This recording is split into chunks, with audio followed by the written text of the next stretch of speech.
Pues bien, vamos a conversar sobre el tema económico y sobre las finanzas y la economía del país con el doctor Jorge Guillén, que es profesor de la Universidad ESAN, prestigiosa Universidad ESAN, que, como ustedes saben, permanentemente va tomándole el pulso también como centro académico superior a la economía y a otros aspectos importantes. Doctor Jorge Guillén, qué gusto saludarle. ¿Cómo está usted? Mucho gusto. No tuvimos oportunidad de conversar justamente el día del mensaje, ¿no? Así es. Lo teníamos previsto, sí. Pero bueno, ahora estamos bien. Uh-huh. En el panorama que usted ha observado tras el mensaje a la nación del presidente como economista, ¿usted cómo más o menos identificaría este mensaje? ¿Lo señalaría como un mensaje vinculado directamente al tema de la inclusión social, al tema social, o tiene más allá otras perspectivas? Sí, yo vi un mensaje bastante largo y bastante general en muchos aspectos. En algunos están un poquito en particular, faltan al cubrir ciertos huecos, viendo el tema de deuda que estaba mencionando ahora justo en los anuncios.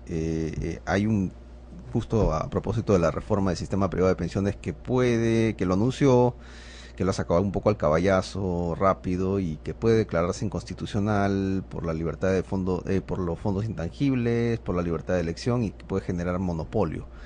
Y eso constitucionalmente con la constitución reciente no se puede. Entonces podría... Usted se está refiriendo específicamente a la reforma del sistema privado de pensiones. Así es, que se demoró 6 meses y salió rapidito al caballazo, pero puede demorar mucho tiempo más si se queda en el Tribunal Constitucional. Claro. Y a propósito de la deuda, hay un tema que en esta reforma, por el hecho de hacerse rápido y al caballazo, no se tocó, que es la ONP. Muchos hablan de las deudas que tiene la ONP. Hay una brecha entre ingresos y gastos de 3.000 millones de soles anuales todos los años, y eso es una simulación, y si hace a 20 años, cuando la pirámide poblacional cambie, porque ya no vamos a salir, vamos a ser un país joven, sino ya un país con muchos viejos y pocos jóvenes, donde pocos jóvenes le van a aportar a muchos viejos, muchos jubilados, más para poder, ¿no es cierto?, cubrir las pensiones. Y ahí el Estado tiene que dar la diferencia, ya no va a ser 3.000, va a ser mucho más, y por ahí simulando con... Y ahora, ¿por qué se genera ese tipo de situación, ese desbalance?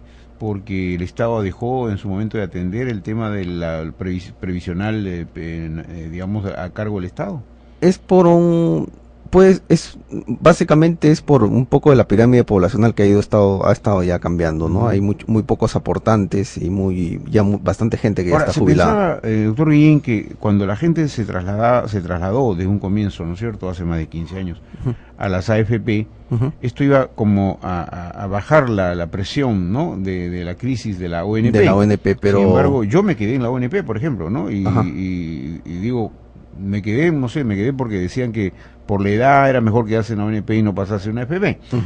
Y ahora veo que la situación, digamos que empeorado en la ONP. Sí, es como un poco el baby boomerang de Estados Unidos y el problema de Europa y de Grecia que está sufriendo ahora. Claro. Si seguimos así, en 20, 25 años podemos tener hasta deudas de 30% del PBI, que es como un déjà vu de Grecia o de Estados Unidos. No, y además usted, como es estudioso en la materia, usted seguramente tiene datos de China. En China ha crecido la población de ancianos tremendamente, ¿no? A pesar que China tiene 1.400, 1.500 millones de habitantes, pero la población de ancianos, ¿no?, que van a requerir un sustento por parte del Estado chino, va a generarles igualmente, ¿no?, todo un problema. A pesar de que ellos tienen una jubilación bien corta, ¿no?, porque ellos viven con salarios bien bajos. Sin embargo, ya hay advertencias en el marco de la economía mundial de que China podría tener ese problema. Este sistema centralizado, una vez escuché a José Piñeira, el creador de AFPs, que vino aquí a Lima, el hermano de Sebastián, así es. Que también estudió en Harvard. Y él dijo un poco que este sistema Otto von Bismarck, que es ONP, centralizado, funciona, pero funcionaba en 1800, cuando la gente vivía pues 60 años, no se moría en una guerra, o quedaba, se enfermaba de cualquier cosa. Ahora y moría. La expectativa de vida es casi 75. Es mucho más alta incluso en Perú, ¿no? Claro. Ya vemos gente de 90 años, que antes no lo podíamos ver. Y es entonces cuando ya se requeriría que todo migre al sistema privado, pero con una pensión solidaria, ¿no? Porque eso no te garantiza. Ahí la pensión solidaria puede hacerla el Estado, y ahí ya podría... Pero el sistema privado no es solidario, pues es un fondo personal. Sí. personalizado, ¿no? Ahora con la reforma va a haber una pensión mínima solidaria, ¿no? Si uno no llega con el ingreso de los nuevos. con el ingreso de los nuevos. ¿Eso va a perjudicar eventualmente los fondos de los que ya están? Eso no, porque el Estado es el que va a aportar, pero al Estado le vamos a dar doble carga, más por el sistema privado y Claro, por el sistema por el otro público. lado, Mejor claro, que todo claro. migre al privado y sería mucho más barato para el Estado. O sea, una especie de desactivación de la ONP. Sí, en Chile existe solamente la AFP, el sistema privado, pero con una pensión solidaria, pero un poco más onerosa, no tan, Claro. donde el Estado interviene y el afiliado también, ¿no? Ahora, eso evidentemente ha generado otras críticas, el hecho, por ejemplo, de la parte de la recaudación, ¿no? Se dice que el Estado va a intervenir en la recaudación. ¿Usted considera que eso es correcto, que la SUNAT eventualmente pueda administrar la recaudación?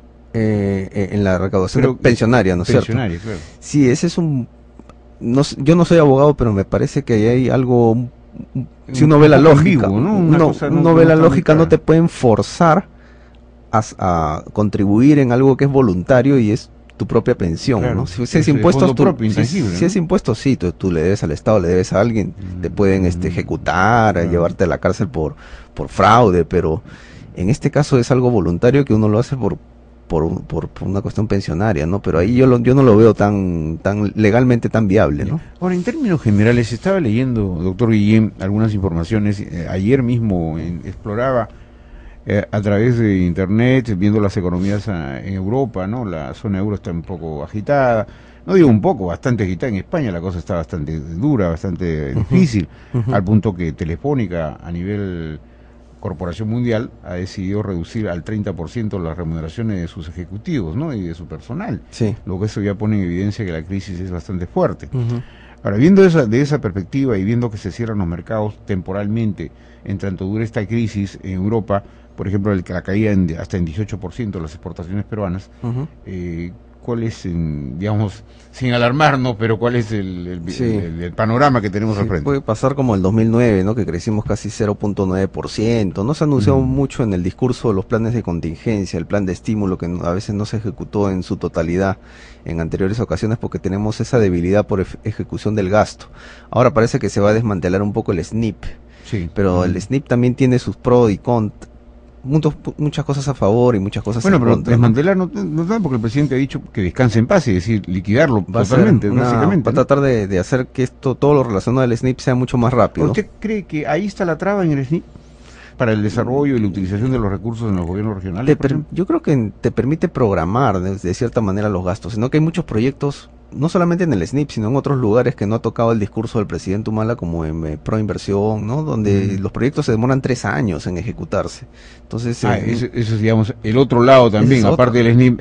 Hay otras cosas eso sería prácticamente excesiva burocracia, diría usted, o excesivos temores. ¿Qué cosa pasa? Puede haber un tema legal ahí, de regulación legal, porque muchas veces cuando se quiere gastar está violando una norma, un decreto, ¿no? El caso del plan de estímulo también. El funcionario no quiere arriesgarse a ser procesado, digamos, por eso, digamos. Claro, tiene miedo y aparte que no gana tanto y después tiene que irse al Ministerio Público. Con el poco salario que percibió, Sí. claro. Ahora, en términos generales, viendo ya la economía, porque hay sectores que todavía siguen reclamando. En el Estado, por ejemplo, el Estado tiene más de 1 millón y pico de funcionarios, ¿no es cierto? Solo el magisterio implica 360.000. Es una planilla enorme. Enorme. ¿no? Entonces, ¿cómo afrontar este aumento que se anuncia a través de un proyecto de ley que el presidente dice que se va a incrementar las remuneraciones tanto del magisterio como de las Fuerzas Armadas? Sí, estos continuos incrementos de salarios pueden un poco mellar en las finanzas públicas, ¿no? Ahora estamos viviendo el piloto automático con altos precios de minerales, commodities metálicos, pero eso se puede revertir ahora en este año o a largo plazo ya no va a ser así. Y hay muchos informes que dicen que China no va a bombear tanto los commodities metálicos en el futuro y ya no vamos a tener ese auge y no necesariamente vamos a vivir con recursos, no vamos a seguir, la economía china. vamos a pensar de que tenemos todavía esos recursos y seguir pagando salarios altos con beneficios y todo, pero pagando salarios altos no se resuelve el tema de la informalidad. Pagando salarios altos no se resuelve el problema de la calidad de la educación. Pero usted cómo resolver el tema de la informalidad, porque de eso estamos hablando seguramente usted use razón, igual que yo, hablando que el país siempre iba marchando a la informalidad, todo era informal hace mucho tiempo y sigue informal, por ejemplo, el ámbito de la economía, en este caso de la micro, pequeña o mediana economía, ¿no? ¿Cómo combatir esa informalidad? Porque se convoca a la gente a formalizarse, pero ese proceso de formalización también tiene un costo. Sí. ¿No? Y la gente dice, bueno, si tiene un costo tan alto, mejor sigo informal. Sí. Pagando salarios altos lo que vas a generar es más informalidad porque vas a tener que pagarle planillas, CTS y todos los beneficios. Entonces, mejor la carga social. Mejor contrato algo por debajo de la mesa, conociendo que el salario está alto y incremento más la informalidad. Entonces, hay, por ejemplo, el Banco Mundial habla en un informe que la informalidad nace porque los costos y beneficios los costos de ser formales es demasiado alto con respecto a los beneficios. Policías corruptos, trámites burocráticos enormes que me hacen a mí desincentivarme y pagar demasiado por ser formal para unos beneficios tan pocos. Entonces hay que incrementar esos beneficios, reducir las trabas burocráticas, que en el Doing Business nosotros somos uno de los últimos en temas de administración y de independencia judicial, en corrupción. Por ahí, por el tema legal, por el tema administrativo, por esa reforma interna se podría minimizar un poco la informalidad. Ahora, esto me lleva, su reflexión me lleva a plantear justamente lo que muchos peruanos comentamos. Es decir, pensamos muchos peruanos que mientras no se emprenda una verdadera reforma del Estado, todo lo que usted dice, igual, podemos simplemente hacer expresiones líricas, expresiones de buena fe, pero una reforma del Estado peruano es urgente para usted. Es urgente y ahí tocó un poco en el discurso con la creación de una escuela de administración pública, pero como todo el discurso fue muy largo, sujeto a balas y no profundizó en muchos. Ahí dijo, voy a crear una escuela pública, Todos son, digamos, como magia, ¿no? Una varita mágica. Anuncios, digamos, ¿no? Para que luego se pueda eventualmente ampliar. Pero yo recuerdo que en el gobierno de Alejandro Toledo, no sé si era la ministra Zavala, ¿te recuerdas? Sí. Ella emprendió un proceso, aunque lento, pero de hacer una reforma del Estado, ¿no? Se planteó incluso, se dibujó, por decirlo de alguna manera, un esquema distinto para el Estado, pero eso fracasó, aparentemente no funcionó. Su hermano creo que era ministro también de Economía. Era ministro, efectivamente. Sí, con la hermana, sí, había un plan, y justo son uno de los que más predican este tema, porque vivimos una época coyuntural que si no hacemos las reformas, no sentamos las bases de despegue, vamos a tener que esperar otros 20 años. Inclusive se hablaba de la necesidad de la reforma del Estado en función, por ejemplo, a los tratados de libre comercio, ¿no? ¿Se acuerda usted? O sea, que había cosas que colisionaban, entonces se necesitaba un Estado mucho más moderno, más dinámico. Va a haber un cuello de botella menos grueso como el que tenemos ahora, pero esto está igual. Sí, hay un cuello de botella, si cuando ahora Estados Unidos salga de la recesión, que va a ser pronto, y lo va a hacer antes. ¿Cree usted que va a ser pronto? Va a ser antes que Europa, eso sí, seguramente. Se calcula en el Fondo Monetario Internacional que esta crisis puede demorar unos 8 años, ¿no? Para Europa. Para Europa. Para Estados Unidos, digamos, progresiva, pero 8 años. Para Estados Unidos creo que le lleva 3 años de ventaja ya, porque está más integrado. ¿Dónde nació la crisis? ¿En Europa? De esta crisis de la que estamos hablando ahora. En Estados Unidos y después contaminó. El 2008-2009 estalló en Estados Unidos, pero está estallado en Europa. No? Lo que pasa es que contaminó hacia Europa, ¿no? Y felizmente no llegó a Asia, porque no quisieron entrar a estos mercados, paquetes tóxicos, pero sí contaminó, como el mundo está globalizado, ha contaminado también a estos países. Eso tóxico que usted habla de lo que efectivamente en economía y finanzas, ¿no? Puede ocurrir. Nos puede llegar eventualmente, porque el gobierno ya empezó a tomar algunas medidas, ¿no? Pero nos puede llegar y afectar sensiblemente, ¿o no? Que tengamos exactamente lo mismo que Estados Unidos y Europa, no, porque nuestros requerimientos de capital son más altos en tema de bancos. Pero sí somos un país dependiente en el cual dependemos mucho de la exportación hacia países industrializados. Por ahí China ya se está desacelerando, ya no crece 15, ya crece 7. Exacto. Ya no va a 100 por hora, va a 80. Pero ahí sí nos puede afectar como ocurrió el 2009, ¿no? Sí, sin embargo, en la parte minerales, lo que usted mencionó hace un momento, con China sí, fertilizante y mineral, o sea, no estamos tan mal, estamos bien más o menos, ¿no? Estamos más o menos bien, pero no va a ser así siempre el patrón de... lo que pasa es que China en los últimos años ha crecido por patrón de inversión y ha requerido mucho metálico para construcción. En el futuro, en unos 10 o 15 años, ya hay informes de americanos que trabajan en China, en Beijing, que dicen que ya el patrón va a pasar a un patrón consumo. Entonces ya el precio de los metales no va a ser alto, sino la gasolina. Y nosotros no exportamos gasolina. Entonces tenemos que tomar las precauciones del caso. Pero tenemos el aliciente de que tenemos gas. Eso podría, y somos polimetálicos, y por ahí entra en la fabricación de autos, que es un consumo parte de la canasta de consumo de los chinos, ¿no? Por ahí podríamos amortiguar, pero tenemos que generar otras fuentes. Es complicado solo centrarnos en una, habría que diversificar. A agroindustrial, turismo.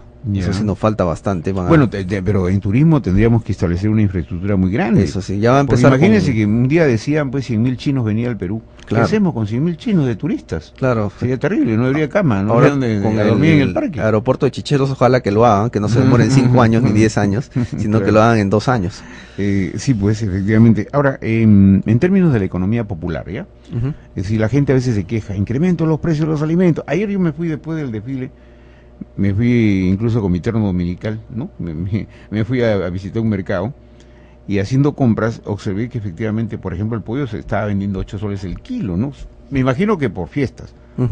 Pero obviamente la gente reclama, pues dice, oye, yo tengo mi salario fijo, ¿no? Calculo que es a 6 soles 50 el kilo de pollo, pero ahora tengo que pagar 8 soles. Entonces, y así ocurre con muchos otros alimentos. ¿Hay una política alimentaria de este gobierno, cree usted? Falta sin que llegar al control de precios, ¿no? Pero sí, hay política alimentaria. El subsidio de los combustibles como que funcionó, pero funcionó a estrato A y B, no ha llegado abajo, porque en realidad los sectores de abajo no toman un auto, sino toman un bus, y ahí no se incrementa mucho el precio. Entonces el tema de la gasolina ha llegado más a sectores A y B. Ahora el gobierno prometió gas barato y gas para todos, pero todavía no ha llegado. Ha empezado con una especie de subsidio, ¿no? De 12 soles. Sí, es que casi todo lo sacamos a México, falta explotarlo un poco más o cambiar un poco los términos con México para utilizarlo aquí en Perú. Pero ahí también ha surgido este problema con Camisea, ¿no? Sí. Es decir, de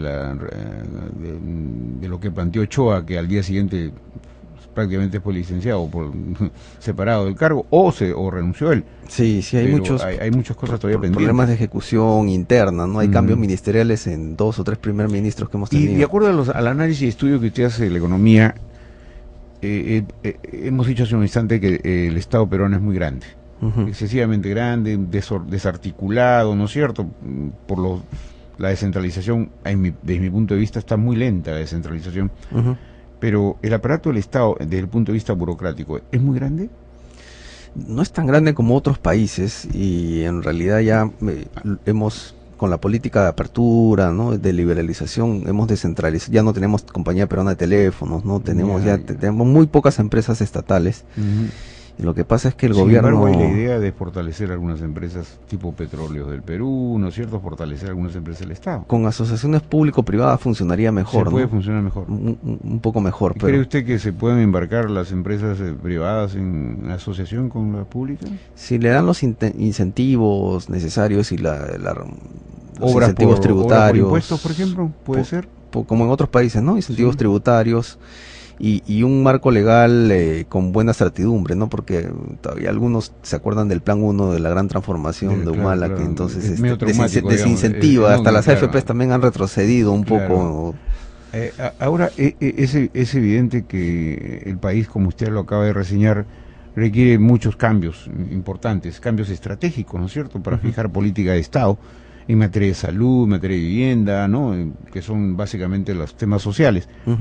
Pero, ¿piensa usted, doctor Guillén, que los anuncios del presidente en su mensaje han tenido, como le dije en comienzo de la presentación, una orientación más asistencialista? ¿Cree usted que hay o es parte, como dice el presidente, de los primeros pasos para la gran transformación? ¿Cómo lo ve usted? Sí, tiene muchas políticas sociales al comienzo, ¿no? Planteaba muchos programas sociales, Cuna Más, Beca 18... Que son prácticamente subsidiados por el Estado, ¿no? Subsidiados por algunos, no estoy de acuerdo. Por ejemplo, el tema de las laptops, que salió ya en un reporte en The Economist. Hemos sido vitrina en The Economist del fracaso del programa de laptops, porque le das laptops, pero el profesor no sabe enseñar. Le subo el salario y no sabe enseñar. Exactamente, yo hace un rato comentaba que ¿de qué sirve que al profesor se le incremente el salario si se va a quedar en el mismo, ¿no? Estancado, ¿no? Claro, sin sí. tener avance tecnológico, sin Sí, tener y capacidad de docencia y todo lo y demás. si tienes un profesor que no sabe enseñar y el alumno de repente hasta sabe más que el profesor, no va a avanzar o se va a desincentivar, ¿no? Tiene que haber un programa para conseguir a los mejores profesores y capacitarlos hacer fuera. una inversión, por ejemplo, en el sistema informático, ¿no? A nivel nacional, pero con respuesta, Con capacitación. con capacitación, ¿no es cierto? Claro, y eso es muy importante.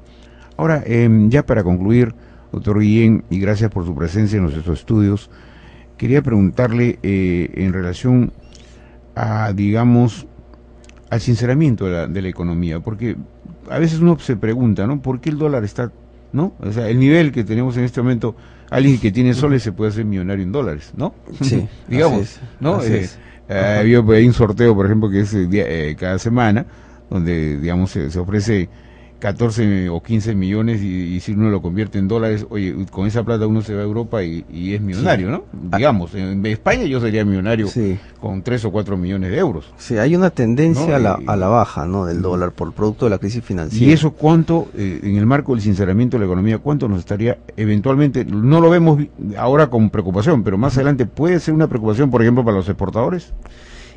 Para el metálico no, porque una vez le escuché a Benavides, a Roque Benavides me dijo eso. El problema, como nosotros tenemos altos precios de commodities metálicos, nos protege. Pero Bueno, a los agroindustriales el que exporta oro está pues está muy se riéndose, no se está protegido, se ¿no? protege. De 400 ha pasado a 1600. Así es.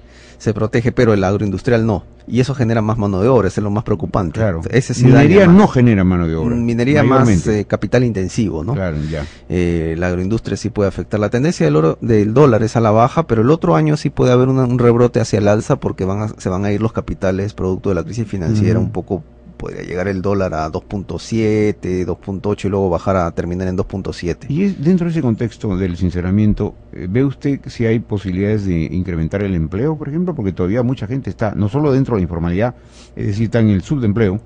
Aquí en el Perú, usted sabe, somos muy creativos, ¿no? Que hay 1000 oficios, Sí. ¿no? La gente inmediatamente pierde un empleo, y ya crea un oficio o una forma de vida para sostener su economía. Pero, ¿cree usted que se tiene que fijar una política para el empleo, digamos, adecuado? Es decir, que se paguen todas sus cargas sociales y todo lo demás, o con una remuneración, si bien es cierto, la remuneración mínima vital se ha incrementado, ¿no? Sin embargo, muchos reclaman que no tienen empleo. Hay que ayudarlos a formalizar, ¿no? Para que minimizar ese gap que hay entre costos y beneficios de formalizarme. En ESAN hicieron una tesis, un estudio para pymes y MIPES, en la cual le prestaban dinero para una tasa decente, y ese subsidio venía del Estado, pero la idea era que ellos se legalicen, que ellos registren su propiedad para que yo lo pueda ejecutar también en el caso no me cumpla. Entonces, ese incentivo más barato que subir sueldos y que puede costar todo un dominó a la planilla del Estado, se puede generar un mayor incentivo hacia la formalidad, pero con ese pequeño incentivo, ¿no? Porque además a quien se formaliza esto es beneficioso porque lo convierte en sujeto de crédito. Lo convierte, así es, y entra en un registro y todo. Así ¿no? es. Hay tantos temas por conversar, doctor Jorge Guillén, profesor de ESAN, de la Universidad de ESAN, que yo me atrevería a invitarlo más adelante, con más frecuencia, aquí en los estudios de Radio Nacional del Perú, para poder dialogar con amplitud sobre el futuro de nuestra economía. Encantado, esta hora es ideal porque no hay tráfico. No solo no hay tráfico, sino que la gente está atenta. Claro. Está atenta. Ha sido un gusto tenerlo aquí en los estudios. Un gusto muy amable, también. muchas gracias.